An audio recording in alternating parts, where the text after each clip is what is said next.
Hi, my name is Anna Butler, and I decided to do like a video presentation to kind of explain my Instagram account I made for my author. So I did my author profile on Ernest Hemingway. I just thought it'd be easier to kind of talk through my processes and everything, and kind of just explain them a little bit more, and like it come from me and not just you like seeing my Instagram page that I made for him. So I decided to do this. If you want to look at the Instagram page, I can link it down below, or you'll see like the handle on it. It's Ernest HMW 1899 if you want to like go through it while I'm going through it, but I'll share my screen and show you guys everything. So let's get started. Okay, so this is the Instagram account I made for him. So I just thought Ernest Hemingway in 1899 is the year he was born. So obviously his name was Ernest Hemingway. For his attributes, because I just kind of wanted to put a little bit about him, I said fearless soldier, writer, drinker, art collector. And then here's a famous quote, but a man is not for defeat. A man can be destroyed, but not defeated. So I thought that was a pretty good quote for him. So following, I have Crown Royale, which, I just thought was fitting because, he likes drinking and everything. I have American military news because he was part of the American military. And then I have just this tequila brand, and then Fox News. And I'm not sure why Russia 2022 is like right there. I'm not following them, so I'm not sure, but yeah. Okay, so I'm just gonna start with his biography. So that's gonna be this first little this first little highlight. So the first slide is actually the second slide in the bio. For some reason, it got switched up while I was trying to convert it, and I tried over and over to get this one to be the first one, but it just wouldn't work. So, Ernest Hemingway was actually born July 21st of 1899 in Oak Park, Illinois. So he lived there for like 6 years. And he lived with his parents, grandfather, and 3 sisters of his. And then this is actually a picture of their house. This picture was taken in the early 1920s, but apparently like it looks the exact same, and it's, that's a house that he grew up in. So Hemingway's childhood was actually very different from like most of ours, or at least I hope it was different. He had to deal with a lot of mental and physical abuse from his family, which mainly came from his dad, but his mother was delusional. Like she would even say that like him and his older sister were twins, and when I don't know, she was just a strange woman. And then Hemingway's father actually suffered from depression, and that resulted in him committing suicide in 1928 whenever Hemingway was around the age of 30. So because of this, Hemingway was said to be a compulsive liar and exaggerator, and this was actually told like by his friends and colleagues that knew him. And he also had a history of a depression himself, similar to his father, that led to Hemingway's own suicide in 1961. So after attending his high school in Oak Park, which he actually apparently wasn't that great of a student, but he was interested in writing during it. So this is actually where he first became interested in it. So after school, he enlisted in the ambulance corps, and he actually enlisted for the Army, but was physically unable to complete boot camp. So he came back and then decided to join the ambulance corps. So he worked as an ambulance driver in World War I for wounded soldiers. And during this time, he also experienced a lot of trauma just because of everything he had seen and been through. So he was actually awarded the Silver Medal of Military Valor because of everything he'd seen and experienced, and all the physical damage that he took. So like some of the physical damage that we know about is he had machine gun fire hit his leg, and he was hit with a mortar shell actually for saving another soldier, which was one of the main reasons he actually got that silver medal. So in about 1923, Hemingway's first published writing, 3 stories and 10 poems, was released. This consisted of a collection of all of Hemingway's early writings.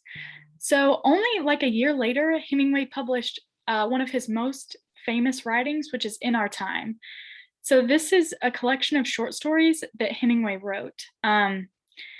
These texts outlined Hemingway's writing styles of being semi-autobiographical. So this is one of the reasons that Hemingway is important to us now, just because his writing style was so strange. It was like it was his experiences, but he portrayed that on somebody else. So like the other person would go through things that were similar in his life. So a lot of it did relate to him, but it wasn't technically autobiographical, but it was definitely had some relations with his actual life. Um, so literary modernism was a movement that really inspired some of Hemingway's later writings, not later, but definitely like the further on, the more it inspired him. So if you don't know what literary modernism is, it's right there up at the top, right here. It just embraced non-traditional syntax and forms, challenged tradition. Writers wanted to move beyond realism to introduce such concepts, as disjointed timelines, and then an overarching theme of modernism was emancipation. So while he was in Paris, so he moved to Paris, and after writing 3 stories and 10 poems, and In Our Time, which In Our Time was one of his most influential writings, but we'll talk about it a little bit later, he became heavily influenced by Gertrude Stein. So she was a very well-known modernism writer during this time. And this actually really helped, like I said before, to shape Hemingway's later work. So this was very important in his life. So the sun also rises.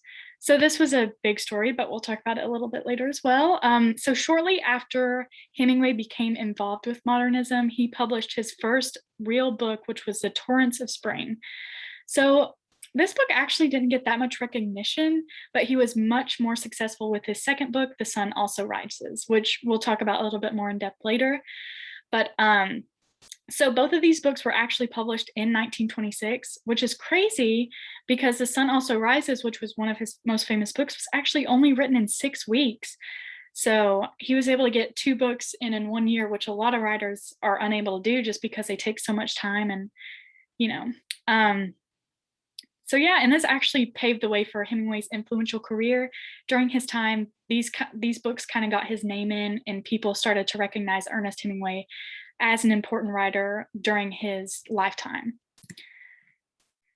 Okay, so this is whenever I finally started learning how to use Instagram. I realized that you can put, GIFs and stuff, and you can't go back and edit the previous ones. So I try to make it look a little bit prettier. But so A Farewell to Arms is actually one of his most famous novels. So it was based on his relationship with his nurse during World War I, her name was Agnes Kurtzy. And he wrote a lot about their love story, even though he was in a marriage with Hadley Richardson, which I want to talk about his wives because he had 4 wives in total. I just made kind of a little PowerPoint type thing just to show them. So that's why their names aren't in this one as much, because I kind of dedicated their own little space. But so the manuscripts of this book were actually stolen from him in Paris. So someone just grabbed them. So he had to start from scratch all over again. And because he had to start from scratch, he wrote in a more direct and brief style. And this would actually stick with him for the rest of his writings. And this was another main reason that his work was so influential to people, because he did write in such a weird way, because you don't read a lot of books where it's so direct. He didn't use a lot of imagery and stuff like that. But if you do read any of his books, and I have a few links to some, and if you read any of his books, so I highly recommend it, because his writing style is just so much different from anything that I've read before. So while he was writing A Farewell to Arms, or rewriting, Hemingway and his first wife, Hadley, actually divorced. So because of this, Hemingway married Pauline, and that was actually the person he had an affair with during his first relationship, which we'll talk about a little bit later as well. But and around this time, this was also whenever Hemingway learned of his father's suicide. So whenever he was around 30 years old. Hemingway and his wife, Fife, so Fife was her nickname, they actually moved to Key West, and then they would soon have their son Patrick. And so they moved to Key West so he could be born in America because they were still in Paris at this time. So Hemingway was known for his frequent stops to Key West even after he moved away. And now their home is a museum. And I actually went to the museum. It's really cool, actually. He has a lot of five-toed cats, which is weird, but it's just like this famous landmark. So if you ever do end up going to Key West, I would definitely recommend it. It's a really neat museum. So in 1930, after Hemingway had moved to Key West with his wife and son, he published the fifth column and the first 49 stories. So this was actually super significant because it was his first full-length play of Hemingway, and it was actually his only full-length play that he would ever write.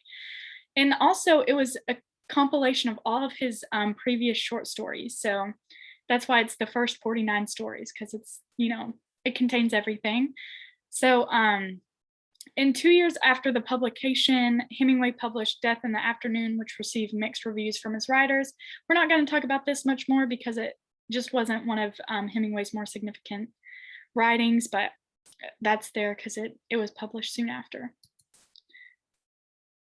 So, okay, I'm kind of proud of this slide because I just was not very good at making the slides look amazing. But so from 1930 to 1940, Hemingway produced many works.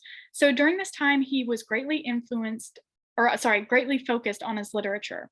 From 1933 to 1940, Hemingway produced The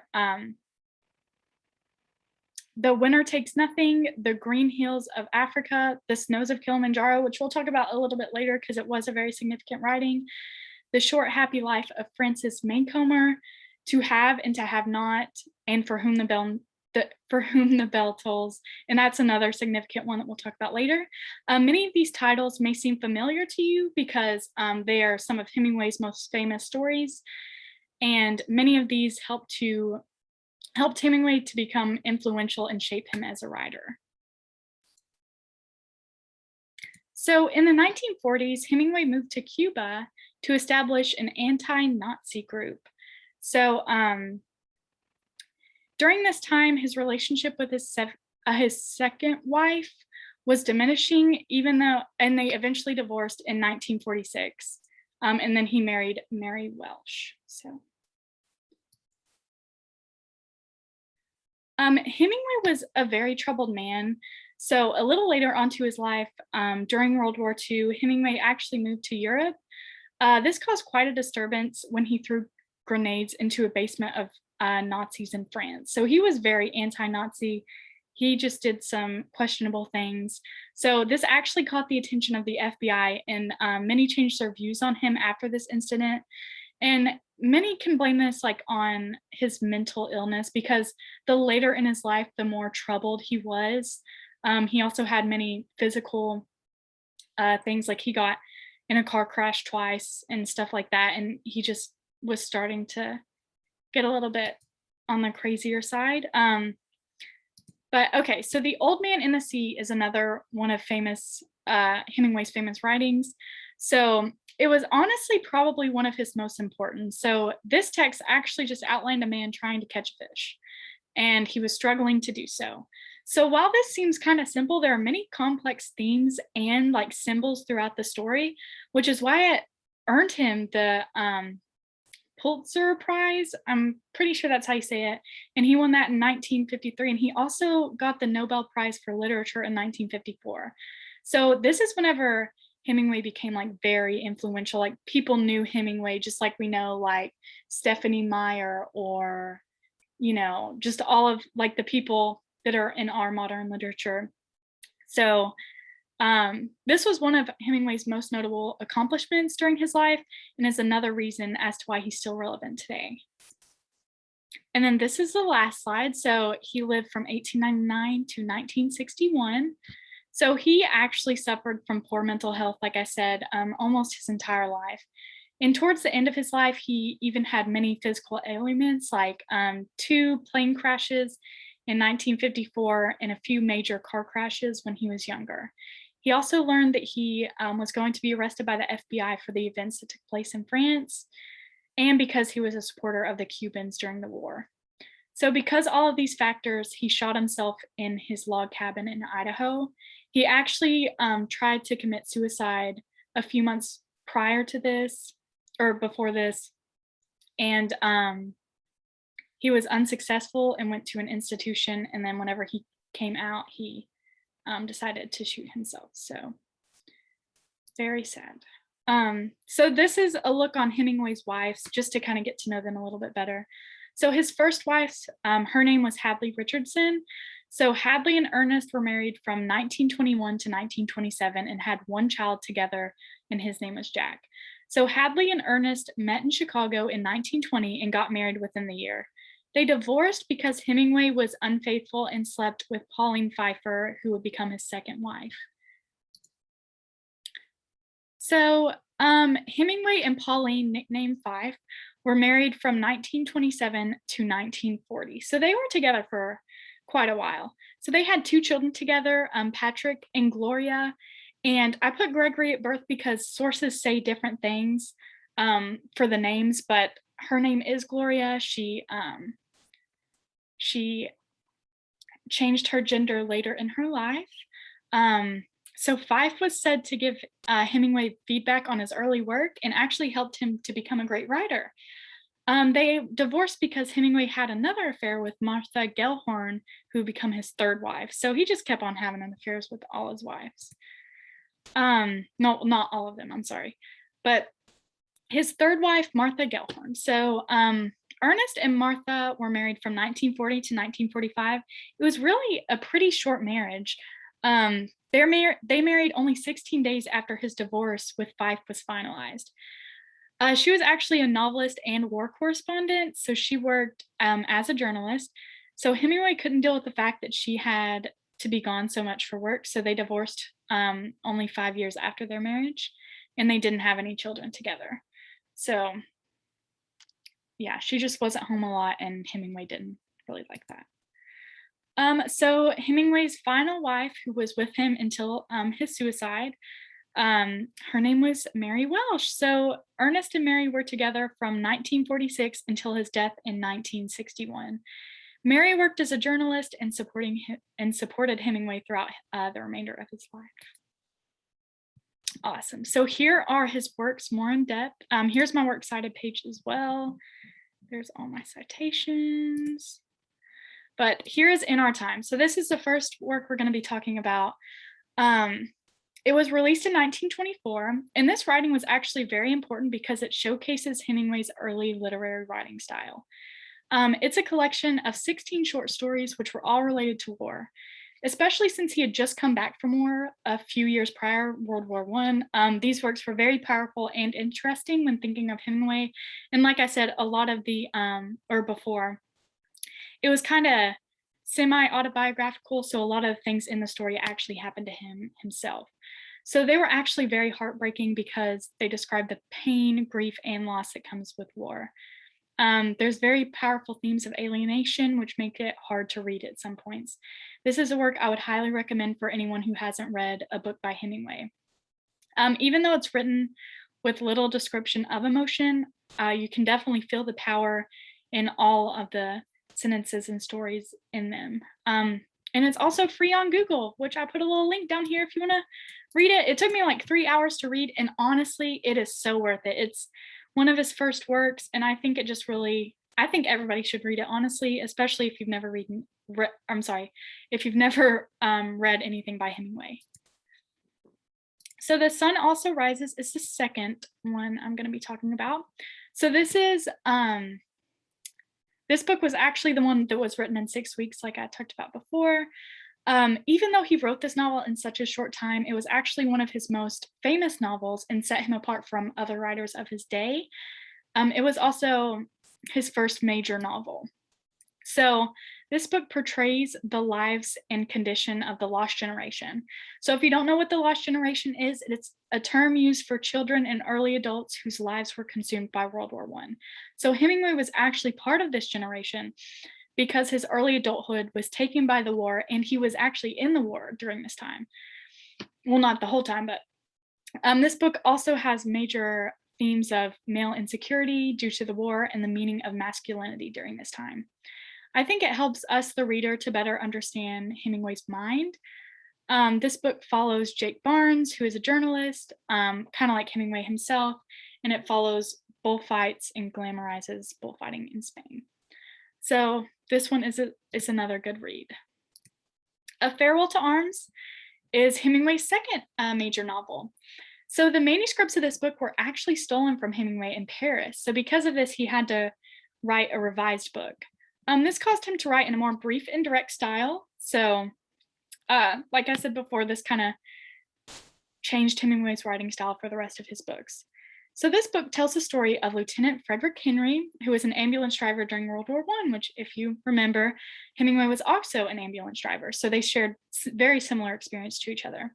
This wartime book portrays a love story, which is based on Hemingway's relationship with his nurse during the war, which was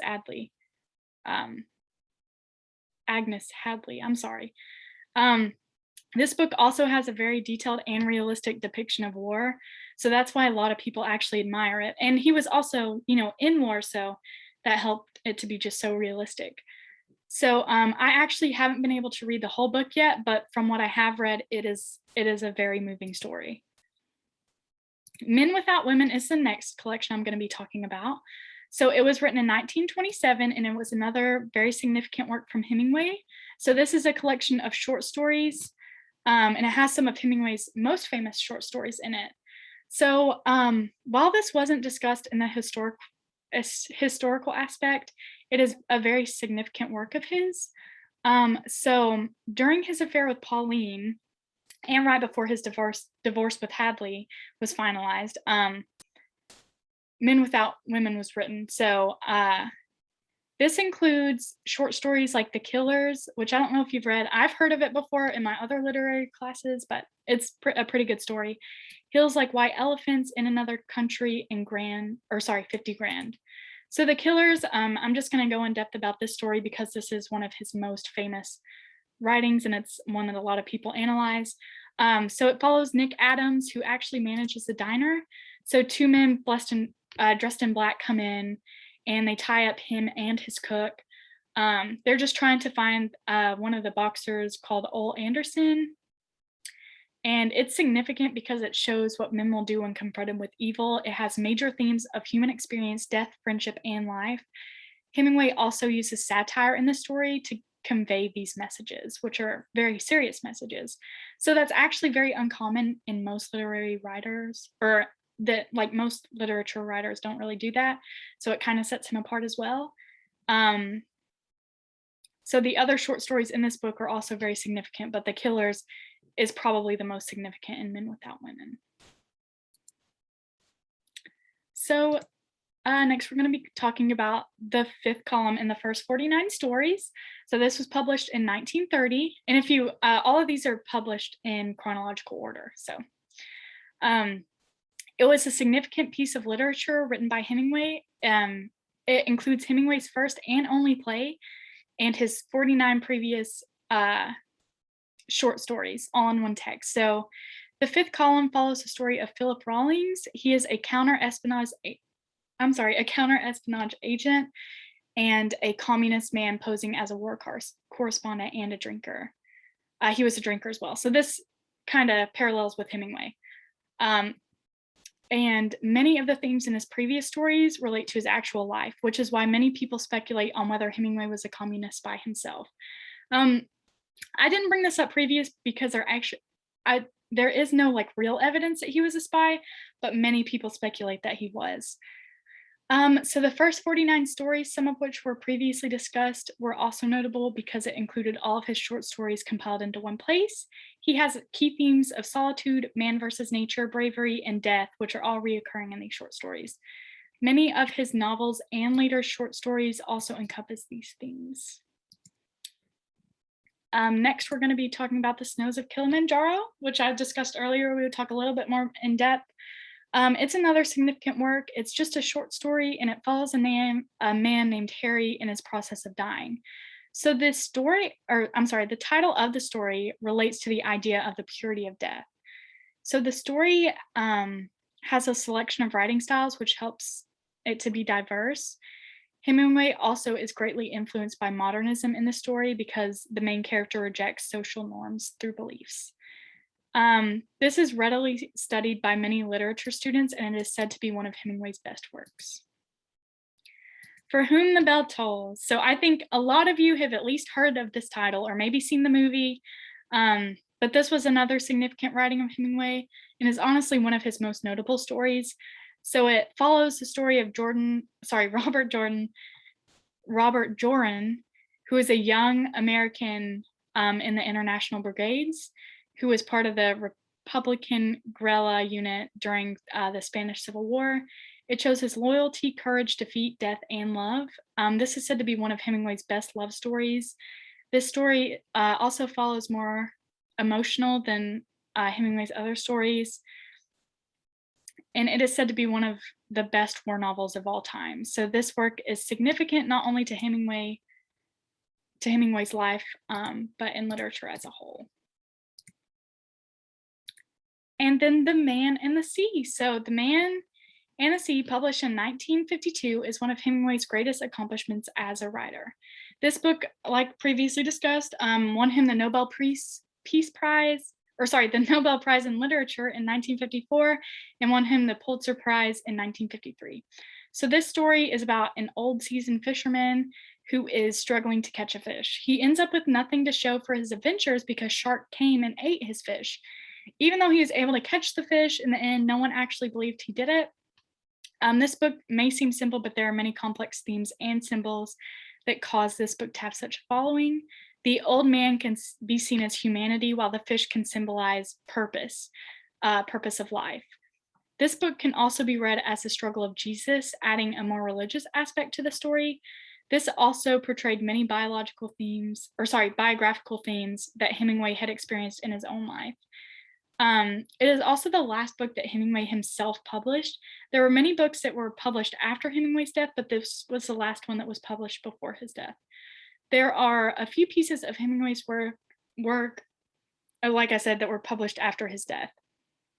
This story is significant when thinking of Hemingway, and it is one that I think everyone should read. So that is why Hemingway is significant today, and this tells you a little bit more about Hemingway. Hopefully you learned more about him. But he just had a hard life, but he did produce many stories that people still read and analyze and look at today. So, yeah, thank you so much for listening, and I hope you have a great day.